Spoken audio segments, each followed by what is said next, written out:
Hay que tener vergüenza del mal, de lo que ofende a Dios, de lo que ofende al hombre. Hay que avergonzarse del mal que se inflige a la comunidad civil y religiosa con acciones a las que no les gusta salir a la luz.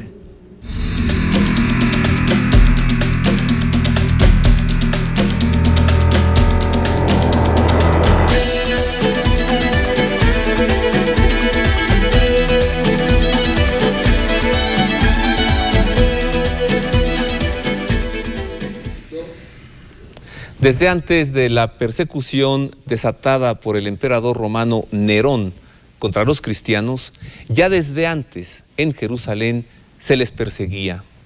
La iglesia que Cristo fundó lleva 2000 años de persecuciones y de ataques constantes, muchos de ellos certeros, planeados durante siglos. Es el tema de hoy en La Libertad de Creer. Quédese con nosotros porque hablaremos sobre los ataques a la iglesia y también revisaremos por qué la iglesia es atacada, quiénes la atacan y además hablaremos a partir de una expresión de Benedicto XVI que dice: hoy los ataques más severos contra la iglesia vienen de adentro de la iglesia.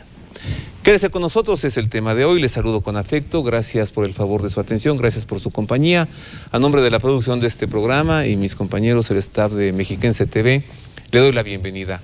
Comencemos con esta nota que preparamos para usted, que nos habla sobre algunos de los ataques a lo largo de la historia de los que la iglesia ha sido objeto. Leche Alpura presenta. A lo largo de sus más de 2000 años de historia, la Iglesia ha atravesado por severos momentos de dificultad, por grandes persecuciones y por enfrentamientos a diversas herejías. Estos ataques procedentes de las fuerzas del mal no han logrado destruirla, aunque sí han sacudido sus cimientos, preparando paulatinamente la base del ataque, que adquirirá su mayor fuerza hacia el final de los tiempos. Ataques, herejías y persecuciones que han sido semilla de una gran confusión en el orden intelectual, así como en los campos moral y religioso. Revisando la historia es posible hacer un resumen de los ataques dirigidos contra la Iglesia. Las 10 grandes persecuciones romanas, las herejías de los primeros 1000 años que obstaculizaron la unidad de la Iglesia, como el arrianismo y el pelagianismo, con la negación de la eternidad del Verbo de Dios, la divinidad del Hijo y del Espíritu Santo, la consubstancialidad del Hijo con el Padre, la negación del pecado original, la afirmación de que no es necesaria la gracia para salvarse, la negación de la maternidad divina y de la humanidad de Cristo, el surgimiento del Islam con Mahoma en el siglo VII y sus guerras contra la cristiandad, el gran cisma de Oriente con la división de los cristianos en el año 1054, la ruptura protestante del siglo XVI con el repudio a la autoridad del magisterio jurídico, a los sacramentos y con la justificación de la fe sin las obras. Pero es a partir del siglo XVIII, con el surgimiento de la masonería en Londres, que la crisis se agudiza en la Iglesia, impulsada por la Ilustración que exclamó: «Aplastemos al infame», en referencia a Cristo y a la Iglesia. La masonería trajo nuevas herejías, que han dado lugar a otras más como naturalismo, liberalismo, racionalismo religioso, secularismo, comunismo, liberalismo teológico, ateísmo, panteísmo, modernismo y todas las ideas que se funden en el llamado pensamiento de la nueva era o New Age, es decir, lo que será la base espiritual de lo que ya se conoce como Nuevo Orden Mundial.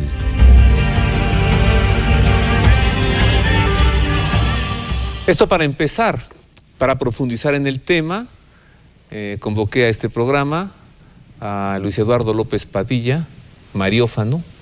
Bienvenido, Luis Eduardo, muchas gracias. Gracias por la invitación, Roberto, un gusto saludarte. El gusto es para mí. Gracias. José Alberto Villasana, los presento en orden alfabético por sus apellidos. José Alberto es teólogo por la Universidad Gregoriana de Roma. Bienvenido, José Alberto, gracias. Gracias, Roberto, muy nuevamente por la invitación. ¿Quién quiere empezar con este tema dificultoso, pero innegable? Vamos, quien diga que la iglesia no es atacada, no conoce la historia, no conoce el presente y no sabe la que se viene, ¿no? Claro. Sí, si me permite su nombre por alfabeto. Pero tú te llamas Luis y él José. Sí, pero el López, es el López es el que Padilla, cuenta. está por encima del Villasano. Bueno, habría que primero decir por qué la iglesia pasa por persecuciones, por qué la iglesia pasa por momentos de herejías y de grandes pruebas, como ha sido la historia, y así nos lo ha confirmado la misma. La iglesia, conforme dice el propio Concilio Vaticano II, en la Constitución Gaudium Spes, el número 37, está sujeta desde los orígenes del mundo al poder de las tinieblas. Y es una batalla que va a estar presente hasta el último día, hasta el día final. Y esto es así en virtud de que la iglesia es una institución divino-humana, fundada por Jesucristo en Pedro, y en aquella ocasión, necesaria de Filipo, le dice: tú eres Pedro y sobre esta piedra edificaré mi iglesia, y las puertas del infierno no prevalecerán en contra de ella. Es decir, ¿a qué viene la advertencia si todo pudiese ser miel sobre hojuelas? así es. Pero como el Señor sabe que no viene miel sobre hojuelas, de allí la advertencia, ¿no? Es correcto. Las fuerzas del infierno, las fuerzas no prevalecerán sobre mi iglesia. O sea, está anunciando que... Un anuncio precautorio. Sí, precautorio para advertir y no vayamos a perder la fe a lo largo de la historia con estas pruebas, herejías y persecuciones que la iglesia va a estar sometida por el poder de las tinieblas, por las puertas del infierno, que concretamente se van a referir, las puertas del infierno, pues a los poderes del maligno, a los poderes del mal, cuya cabeza es ángel caído, que conocemos como Satanás, que se rebeló ante Dios, conocido anteriormente como Luzbel, y que es la cabeza de todo ese misterio del mal o de la iniquidad que habla Pablo y que se va a hacer presente en la historia del mundo. A ver, pienso que mi querido público ha de estarse preguntando a partir de lo que dices. Lo bueno es que tengo aquí junto a mí a un gran teólogo. ¿Y por qué Dios permite esto? El misterio de la iniquidad, ¿no? ¿Por qué Dios permite el mal? ¿Qué no sería más fácil haber fundado una iglesia, José Alberto, que no fuese perseguida y acosada? ¿Por qué Dios permite esto entonces? Bueno, sí, por lo que tú dices, el misterio de la iniquidad, que como nos dice San Agustín, Dios lo permite por un bien mayor.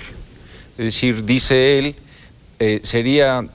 Dios demuestra más su grandeza sacando bien del mal que no simplemente evitando que el mal exista. Entonces, si lo aplicamos a este caso de la persecución, pues estamos en la misma economía divina, digamos.